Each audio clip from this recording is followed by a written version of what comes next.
Big TV భక్తి సమాచారం WhatsApp ఛానల్లో జాయిన్ అవ్వండి. అన్ని విశేషాలు ఎప్పటికప్పుడు తెలుసుకోండి.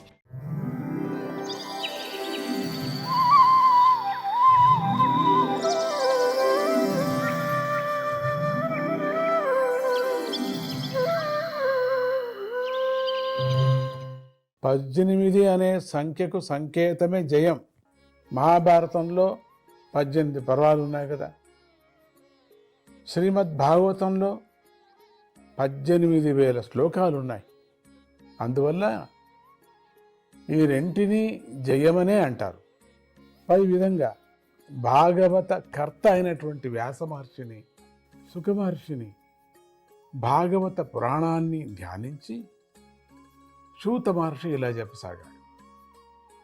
ఓ మహర్షులారా, మీరు లోకాలకు మేలు చేసే శ్రీకృష్ణుడికి సంబంధించిన చక్కని ప్రశ్నను అడిగారు. మీ ప్రశ్నతోనే నాకు మనశ్శాంతి కలిగింది. సవై పుంసాం పరో ధర్మో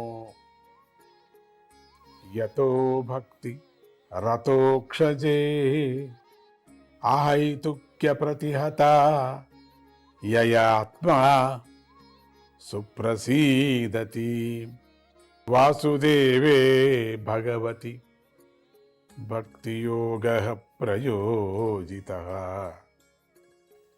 జనయత్యాశు వైరాగ్యం జ్ఞానం చ యదహైతుకం. మనుష్యులకు భగవంతుని యందు భక్తి కలిగించే ధర్మమే అన్నిటికన్నా గొప్పది. ఎందుకంటే అందులో స్వార్థము, విఘ్నాలు, భయము ఉండదు కదా. అటువంటి భక్తితో హృదయం చాలా ప్రసన్నమవుతుంది. జగత్పతి, జగత్పిత అయినటువంటి వాసుదేవుని యందు కలిగిన భక్తి నిష్ట వైరాగ్యాన్ని కలిగిస్తుంది. హేతువులకు అంతు చిక్కని ఆత్మజ్ఞానాన్ని కలిగిస్తుంది. ధర్మాన్ని చక్కగా ఆచరించేటప్పటికీ అది మనుష్యులకు భగవంతుని కథలయందు ప్రీతిని కలిగించకపోతే వారు చేసిన ఆ ధర్మాచరణ కేవలం వృథా ప్రయాసంగా, పరిశ్రమంగా మిగిలిపోతుంది. పరిశ్రమం చాలా శరీర శ్రమం కూడా అంటారు దాన్ని. పరిశ్రమం ఏదో కర్తవ్యం చేస్తున్నాను అనే విధంగా మిగిలిపోతుంది అంటున్నారు. ధర్మాన్ని చక్కగా ఆచరించినప్పటికీ అది మనుషులకు భగవంతుని కథలందు ప్రీతిని కలిగించకపోతే వారు చేసిన ఆ ధర్మాచరణ కేవలం వృథా ప్రయాసగా, శరీర శ్రమగా మిగిలిపోతుంది అన్నాం కదా. చాలామంది చేస్తూ ఉంటారు, చాలామంది పఠన చేస్తూ ఉంటారు. భాగవతం ఎన్నో మాటలు చదివాను అంటారు, చదివించాను అంటారు, భాగవత పారాయణం అయింది మా ఇంట్లో అంటారు, మాకందరికీ మోక్షం వచ్చినట్టే లెక్క అంటారు, మేమంతా వింటున్నాము అంటారు. వింటూ ఉంటారు కూర్చొని. ఎక్కడో జ్ఞానం, ఏదో టెలిఫోన్ల మీద జ్ఞానం, ఎవరో వచ్చిపోయే వాళ్ళ దృష్టిని చూస్తూ వాళ్ళ మీద జ్ఞానం. మరి పౌరాణికుడు పురాణం చదివేటప్పుడు వాడి యొక్క చేష్టలను గమనించడం ఒక అపరాధము. ప్రతి దాంట్లో వ్యాకరణాన్ని పట్టడం అదొక పెద్ద తాపత్రయం. ఇవన్నీ ఒకదానికొకటి చిక్కులు అన్నట్టు. ఈరోజు కొంచెం ఆలస్యంగా ప్రారంభం చేయండి, ఈరోజు మా ఇంట్లో ఎవరో వచ్చిపోతున్నారు, ఈరోజు మా వినటాని కోసమే చాలామంది వస్తున్నారు, వాళ్ళకు సరి అయినటువంటి ఏర్పాట్లు నేను చేయాలా, కొంచెం ఆలస్యంగా ప్రారంభం చేయండి, కొంచెం తొందరగా ముగించండి, ఈరోజు ఏదో కార్యక్రమం ఉంది, స్వామి కార్యక్రమమే, కృష్ణ దేవాలయానికి వెళ్ళి రావాలనుకున్నాను, వెంకటరమణ స్వామి దేవాలయానికి వెళ్ళి రావాలనుకున్నా, అంతా ఆయన స్వామి కార్యక్రమమే. ఈరోజు అన్నదానం చేయదలుచుకున్నా నేను, ఈరోజు రుక్మిణీ కళ్యాణం కదా అందుకని చేయదలుచుకున్నా, ఈరోజు కృష్ణుడు పుట్టాడు కదా అందుకని చేయదలుచుకున్నా. ప్రతిదీ కూడా ఏదో ఒక పరమాత్ముడి సమాచారమే చెప్తూ వాడి మీద భక్తి కానీ ప్రేమ కానీ లేకపోతే ఏం ప్రయోజనం?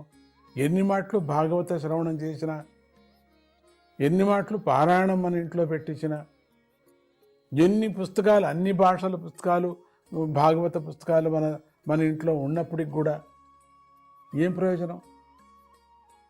వృథా ప్రయాసగా శారీరక శ్రమగా శరీరం ఎట్లా శ్రమ అవుతుందో గాలిని గుద్దినట్టు, గాలి గుద్దుతాను చూడండి, బాగా రెండు ఏట్లు పెట్టాలని గుద్దంటే ఏమవుతుంది? అట్లా అయిపోతుంది. అది కేవలం శ్రమలాగా మిగిలిపోతుంది, ఆయాసం అయిపోతుంది. భజన చేసి చేసి చేసి ఆయాసపడి కింద పడిపోయినట్టుగా ప్రయోజనమే ఉంది. దాని జతకు పరమాత్ముడి యందు మనస్సును లగ్నం చేసి ప్రేమగా ఎప్పుడు మీరు ఆ భక్తితో మీరు చేస్తున్నారో అదే నిజమైనటువంటి భాగవతం శ్రవణం అనేది. ధర్మం యొక్క ప్రయోజనం ఏమిటి? మోక్షం. ఏంటి? ధర్మాన్ని ఎందుకు ఆచరించాలా మనం? దాని యొక్క ప్రయోజనం ఏమిటి? చివరిగా ఉండేటువంటి ప్రయోజనం, రిజల్ట్ మోక్షం. అదే కదా ముఖ్యం మనకు కావలసినటువంటిది. కొంచెం కొంచెంగా మెట్లుగా అంటారుగా, కొంచెం కొంచెం స్టెప్ బై స్టెప్ అని అంటుంటారు పిల్లలు. అట్లా ఒక్కొక్క మెట్లు దాటుకుంటూ వెళ్ళాలి. ఇవన్నీ ధర్మాలన్నీ కూడా ఒక మెట్లులాగా దాటించుకుంటూ వెళ్ళి చివరిగా కలిగేటువంటిది మనకు ఇంత కష్టం కాదు. ఇది ప్రేమతో చేసేటువంటి ఒక తపస్సు. దాని ప్రయోజనం ఏమిటండి? మోక్షం. అర్థం అనే పురుషార్థము. ధర్మానికి ఫలమే అయినప్పటికీ అది యోగ్యమైన ఫలం కాదు. అంటే మోక్షమే ధర్మానికి యోగ్యమైన ఫలం. అంటే ఏదో ఫలం దొరుకుతుందండి ధర్మానికి, నేను చేసిన దానికోసం నాకు దొరికిందండి, అంతటితో కాదు అది.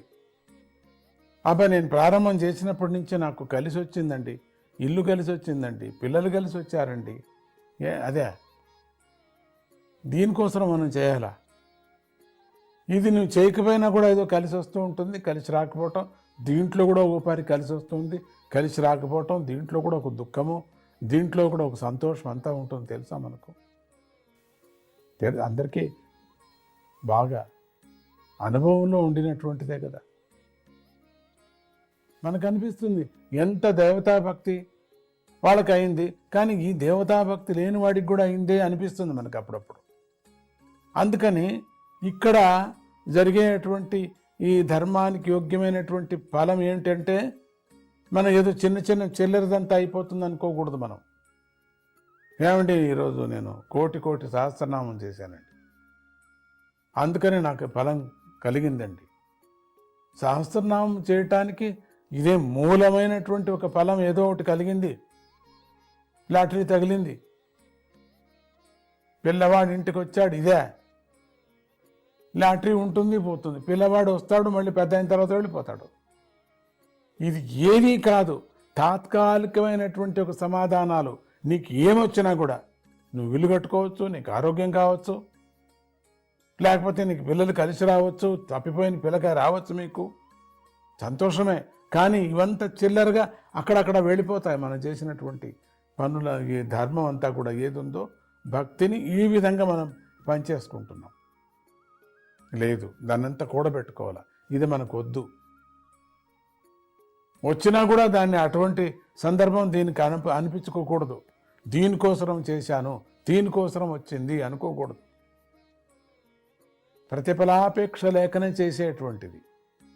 నాకేమొద్దు, నేను చాలా భక్తితో శ్రద్ధతో నేను చేస్తున్నాను, పఠన చేస్తున్నాను. ఆ స్వామి మీద ఉండేటువంటి ప్రేమ అభిమానము నాకు కావాలి. భక్తి శ్రద్ధతో చేసేటువంటి శ్రద్ధలు లేకపోతే ప్రయోజనం ఏముంది? భక్తి శ్రద్ధ లేకపోతే ఏం ప్రయోజనం? ప్రేమాభిమానం లేకపోతే ఏం ప్రయోజనం పరమాత్ముడి మీద? అందుకని ఇవన్నీ చేరుతూ ఉంటూ మొత్తం మనకు ఇంకా కావలసినటువంటిది మోక్షమే ధర్మానికి యోగ్యమైన ఫలం అని చెప్పారు.